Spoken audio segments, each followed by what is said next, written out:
Clasificación B, bajo supervisión de un adulto.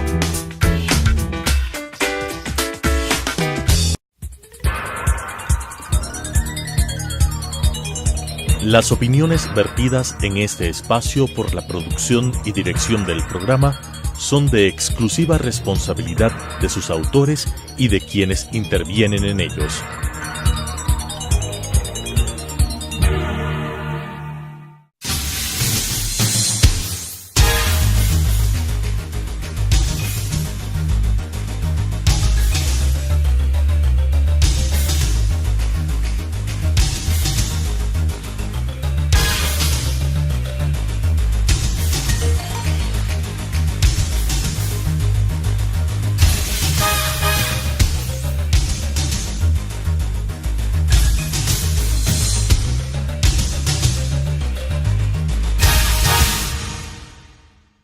Muy buenas tardes, bienvenidos a Debate Jurídico, el programa del Colegio de Abogados de Pichincha.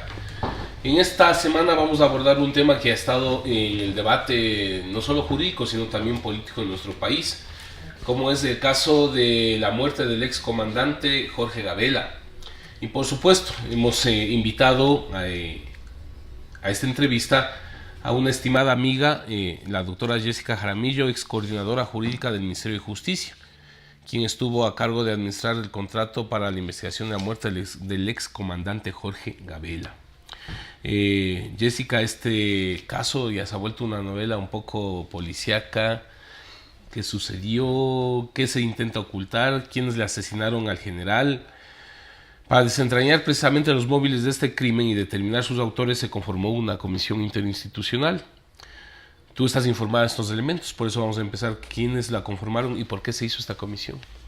Bueno, en realidad creo que es el caso más importante que en este momento hay en la actualidad en el ámbito judicial y de fiscalía principalmente, porque es un caso que puede develar cuáles han sido los nexos del poder y cuáles son precisamente aquellas prácticas en donde el poder del Estado puede llegar a generar una serie de elementos que encubran un asesinato. Pero hay más detrás del caso Gabela. Es no solamente la irresponsabilidad en el ámbito administrativo de quienes presidieron el comité, porque ya públicamente han declarado que no existen actas, que no mandaron a elaborar actas de las reuniones precisamente del año 2013, en donde se trata el tercer producto del caso Gabela. Hay ya una aceptación tácita de la existencia de este tercer producto, pero para quien lee el contrato, yo fui la administradora del contrato, y para mí esta es una parte de mi vida tan importante que yo creo que hasta el día de hoy a mí me ha cambiado la vida enormemente. Vamos a ir enfrentando eso, Jessica, pero empecemos aclarando qué buscaba esta comisión. Bueno, cuando se da el asesinato al general Gabela, que lo sabemos que fue en el año 2010, hay una serie de denuncias que están detrás, principalmente por la amenaza pública que él recibe en la Asamblea Nacional. Y después de este proceso, ante las denuncias de la familia y principalmente de la viuda, una persona absolutamente con una tenacidad que le ha permitido llegar hasta estas alturas de la investigación, en donde demanda que el Estado le dé una respuesta de las amenazas que había recibido su esposo y que constan en un video de la propia Asamblea Nacional y de los medios de comunicación.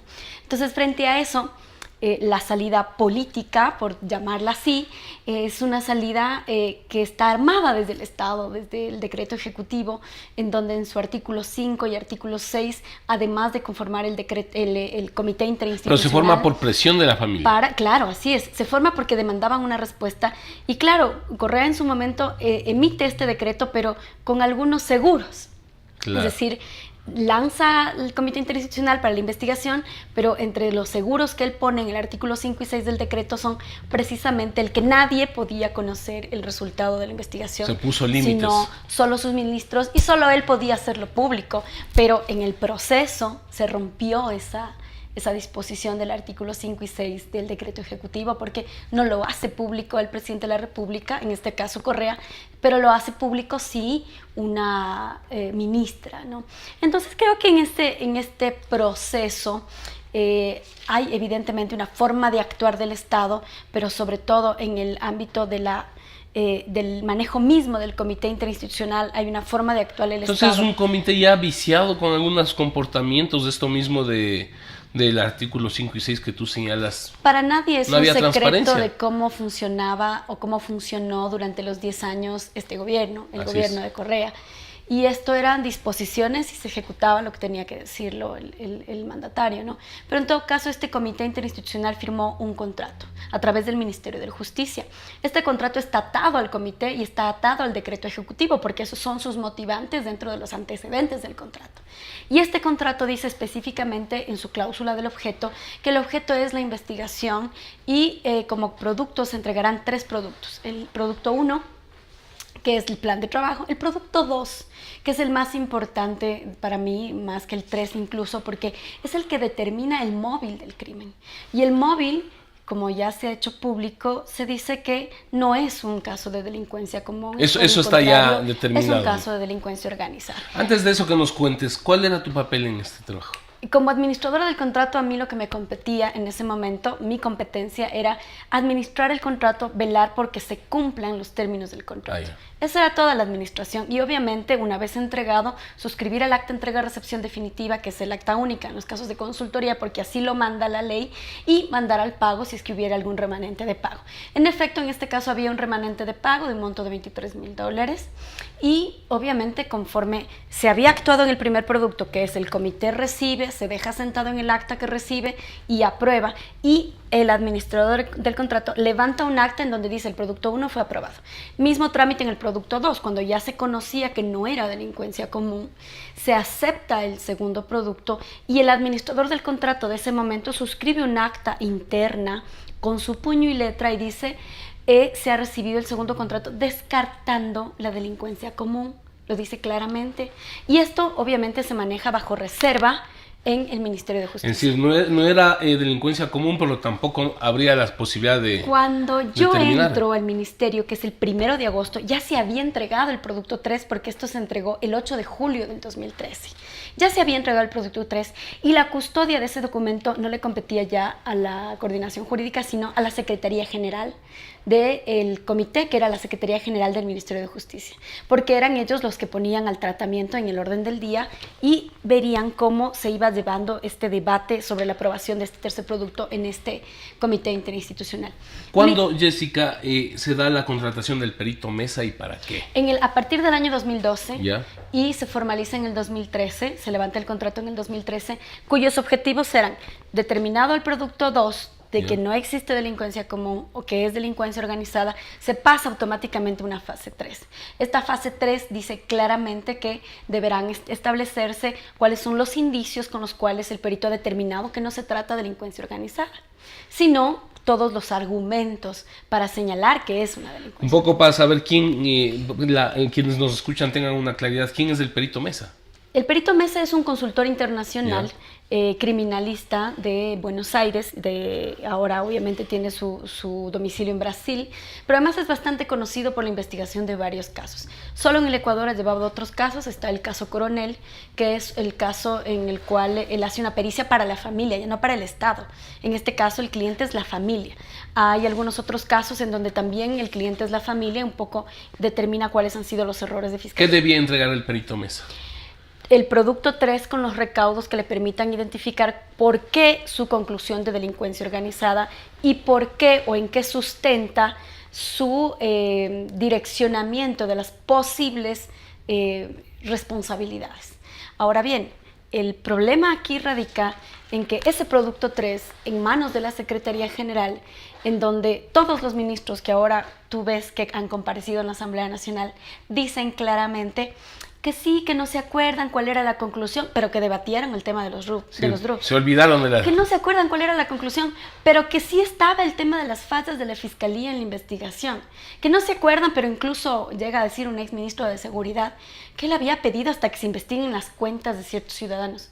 Entonces, ¿cómo puede uno pretender creer el hecho de que digan que no es delincuencia organizada o que falta un tercer producto o que no se ha entregado un producto 3 cuando están hablando de los detalles de un tercer producto en donde confirman una versión distinta Pero a la que mandan a la ley hacer, de Zúñiga? Jessica, este tercer producto Pero ¿por qué se define? Todavía me queda la duda como confidencial en reserva y no para divulgación. Por las cláusulas del 18.1, punto 2 y punto 3 del contrato, que son cláusulas específicas. ¿Quién estableció en donde eso? dice El presidente de la República. Comité Interinstitucional y el Ministerio de Justicia. En ese entonces la ministra.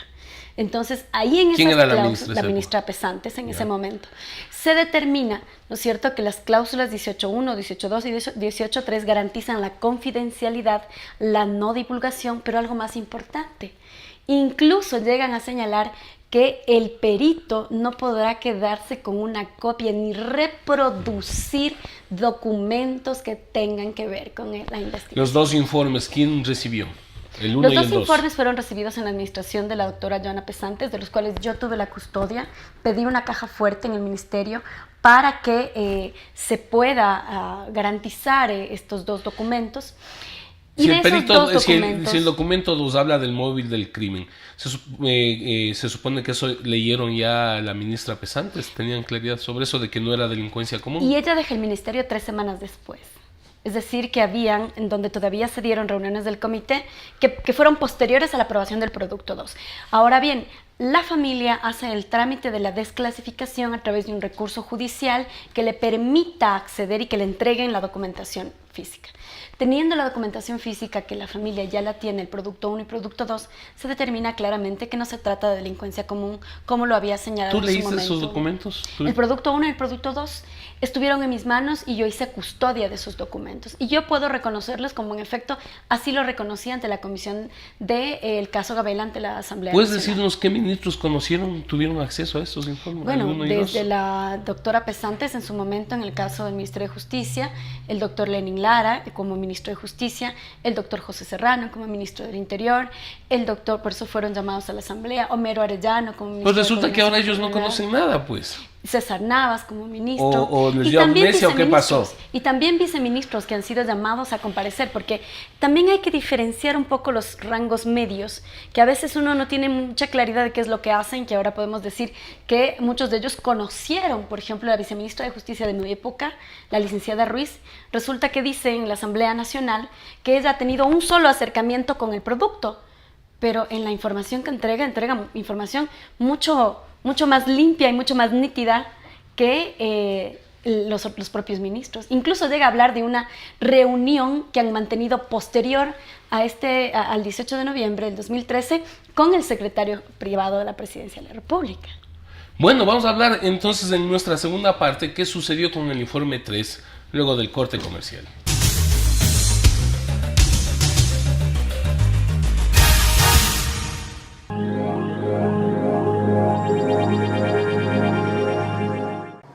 Adriana, cancélame todas las reuniones. No voy a ir a la oficina. Estoy con una jaqueca que no aguanto. ¡El jefe no viene!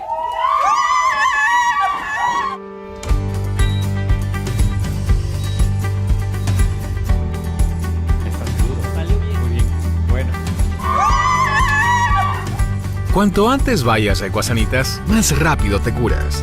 La empresa de medicina prepagada que cuida de ti. Ecuasanitas. Es bueno estar sano.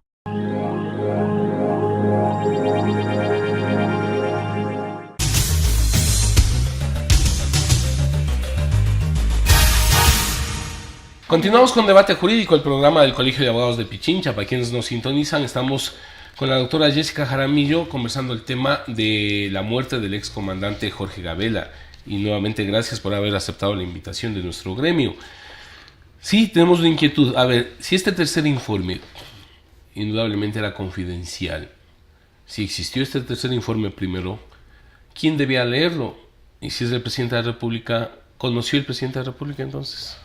Es lo que se le está preguntando y se le ha preguntado precisamente en la Asamblea Nacional, porque hay muchas dudas si hay una reunión en la presidencia con el secretario particular del presidente. Es muy difícil creer que no hubo este conocimiento por parte del presidente de lo que contenía este producto.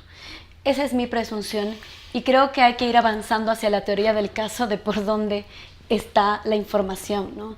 Y curiosamente a esta reunión convocada por el señor Simons, de lo que conocemos ya ahora públicamente, pues asisten varios ministros y viceministros que también podían conocer de lo que estaba y de lo que contenía el producto 3. ¿No será que el tercer informe que estamos hablando, entregado por el perito Mesa, fue diferente al que leyó el presidente de la República? ¿Fue cambiado? ¿Puede haber esa posibilidad? No lo sabemos. Por eso es importante que porque ahí tendríamos que saber si hubo cambios y quién lo cambió. Se le tome testimonio, porque más allá de una mutilación, lo que existe en este caso podría ser un forjamiento de un documento público, porque no importa que haya sido declarado reservado. Claro. Era un documento público pagado con fondos del Estado. Y la ministra Alvarado se equivoca cuando dice que tiene previsión legal para contratar algo por el objeto que ya había contratado, porque el objeto nuevo no sería la construcción o la investigación. El objeto nuevo sería la reconstrucción del informe 3. Que es diferente. Aceptando el Estado que ha cometido una falta al no guardar prolijidad en la custodia de esos documentos, y deben declararse la existencia de quienes intervinieron en el forjamiento. Eso iba, Jessica, ¿no hay entonces el informe 3? A la fecha nadie recuerda dónde está, dónde lo pusieron, qué hicieron, quién lo recibió. Nadie. Sin embargo, yo debo decir que yo cumplí mi tarea como administradora del contrato hasta la fecha en que estuve a cargo en el Ministerio de Justicia.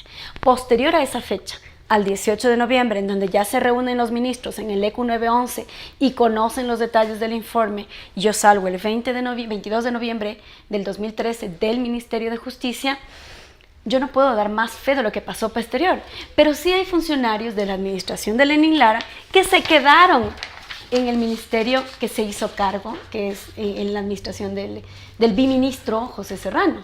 Y creo que son ellos los que deben dar las explicaciones, porque son ellos los que han asistido a la presidencia, son ellos los que han suscrito documentos públicos, porque supuestamente ha estado un notario en el despacho de la ministra para recibir las firmas del reconocimiento legal del documento. De tu experiencia, entonces, si desaparece el tercer informe, ¿qué pudo haber motivado que desaparezca este Seguramente informe? El contenido del informe. Ahí estaba realmente las razones. Seguramente el contenido.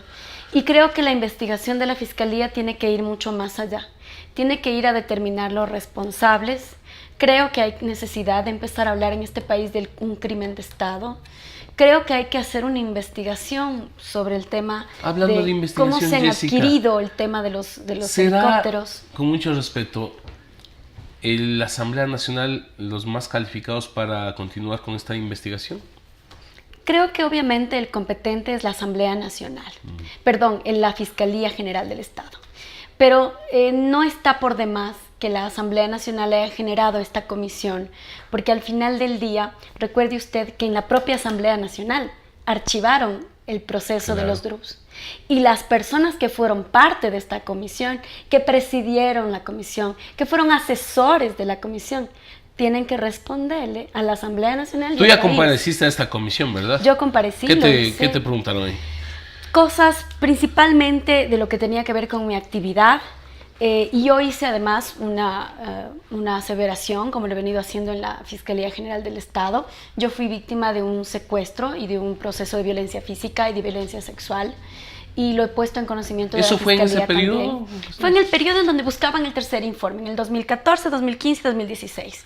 A mí me sucede esto en el 8 de enero del 2015. Claro, eso tú lo has denunciado y es de conocimiento. Y yo no tengo certezas, ni puedo decir que tengo este elemento probatorio para decir que fue sí, pero parte rara coincidencia del caso. También. Pero es una coincidencia demasiado rara. Pero más coincidencia aún, que el fiscal del caso, en mi caso, no tuvo la intención de investigar mucho tiempo. Llevan 3 años, recién hoy me están llamando a un testimonio anticipado. ¿Qué clase de justicia hemos tenido en el país que no son capaces de investigar al momento delitos como estos? Se busca contratar nuevamente al perito Mesa. ¿Crees que él puede rehacer el tercer informe?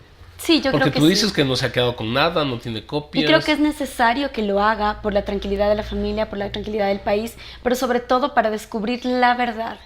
A mí lo que me preocupa, y quiero dejar sentado esto en la audiencia y en ustedes, ¿qué hay detrás del caso Gabela?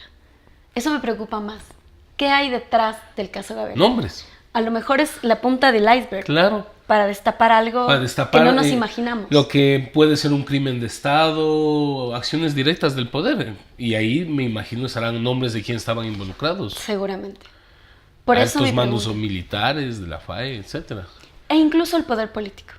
Sí, claro. Es decir, está sometido todo en al todos poder. Los niveles. Está en todos los niveles sometido al poder político. Entonces no estamos hablando de un asesinato. Háblanos de eso que tú me planteabas. Fuiste víctima de un ataque sexual. Yo trabajaba en una localidad. A mí lo que me preocupa un poco de este hecho, porque esto fue en la provincia de Esmeraldas, es ¿por qué me pasa esto a mí? Tú estabas trabajando en Esmeraldas. Yo estaba haciendo una asesoría en Esmeraldas. ¿Ya? Y salía a comer, es decir, no salía a ningún otro lado. Y de repente sucede esto, que es un hecho en las mismas épocas, porque esto me sucede a mí el 8 de enero del 2015 y el 4 de febrero del mismo año, es decir, menos de un mes después, estaban haciendo la rueda de prensa en donde decían que el informe 3 no existe y que obviamente la conclusión es delincuencia común. Y ese mismo día, con fecha 5 de febrero, hay un funcionario que firma y dice, sí, la custodia de este documento solamente la tuvo la Secretaría General. Son elementos que, si bien es cierto, no me dicen que hay una responsabilidad o vinculación directa, sí me dejan muchas dudas de por qué es tan coincidencial el tema de que en las mismas fechas, 2014, 2015 y 2016, a mí me buscan para poder decirles en dónde está el tercer producto. Este caso tuyo denunciaste en la fiscalía y me dices que esto no prosperó. Nunca prosperó, a tal punto de que yo inicié una demanda internacional contra el Estado ecuatoriano por falta de acceso a la justicia.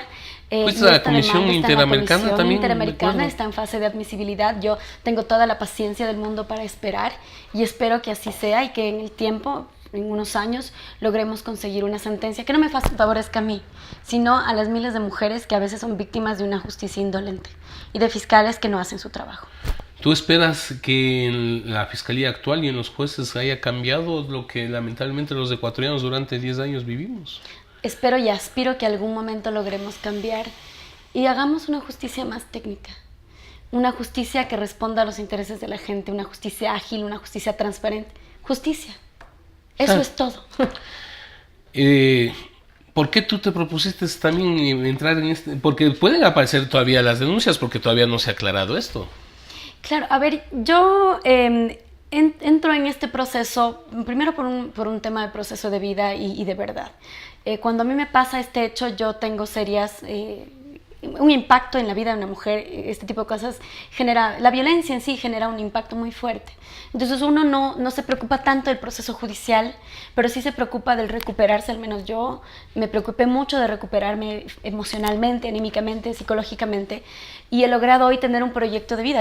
Tú me conoces desde hace muchos años, yo siempre fui política, activista política, dirigente estudiantil, y logré reenrumbar mi proyecto de vida sin que haya, digamos, este rompimiento de a lo mejor no querer saber más de los temas. Y he logrado y he asumido esto como una lucha propia. Y creo que pedirle justicia para la familia y para el caso Gabela y pedir justicia para mí es parte de mi proceso de vida ahora. Son dos cosas. ¿Cómo ves el papel de la familia, de la esposa del general Gabela? Admirable, impresionante, y creo que el país le debe mucho a la familia y a la esposa del general Gabela. A la señora Patricia Ochoa yo le he señalado muchas veces mi admiración, mi respeto, mi cariño, porque nos da una lección de persistencia, de lucha, de no dejarse. Pero en tu caso también se debe te conozco y como tú decías públicamente nos conocemos muchísimos años. Así es. A un contenido también de pensamiento, de ideología, de querer superar estos problemas de un Estado como el nuestro. Sí, es una forma de pensar. Yo creo que uno es instrumento de servicio, no es un instrumento de uso, sino de servicio. Entonces el Estado y la política deben ser instrumentos de servicio. Creo que al país le hace falta política pública real en materia de justicia, en materia de reclamo y de atención a víctimas, pero sobre todo de prevención. Creo que ahí nos falta muchísimo. todo lo que hemos gastado, millones de dólares a veces en corrupción, pudo ser mejor utilizado para darle una partecita a la ciudadanía y al acceso a los servicios de justicia, a la prevención en el ámbito de locales, nacionales, en la educación. Es decir, esta denuncia tuya y esta actitud tuya puede ayudarnos, como tú decías, el inicio de que se destape un caso más grande ahí. Es tan solo la punta del iceberg, nada más. Bueno, para mí ha sido un gusto para el Colegio de Abogados hacer esta entrevista.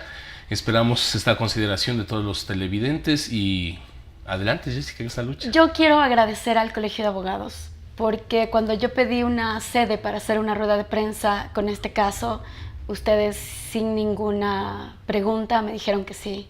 Y es muy difícil que uno pueda conseguir algo así. Un Colegio de Abogados es un gremio que hoy está junto a la defensa de los derechos. Gracias, Jessica, y muchas gracias. Buenas tardes. Las opiniones vertidas en este espacio por la producción y dirección del programa son de exclusiva responsabilidad de sus autores y de quienes intervienen en ellos.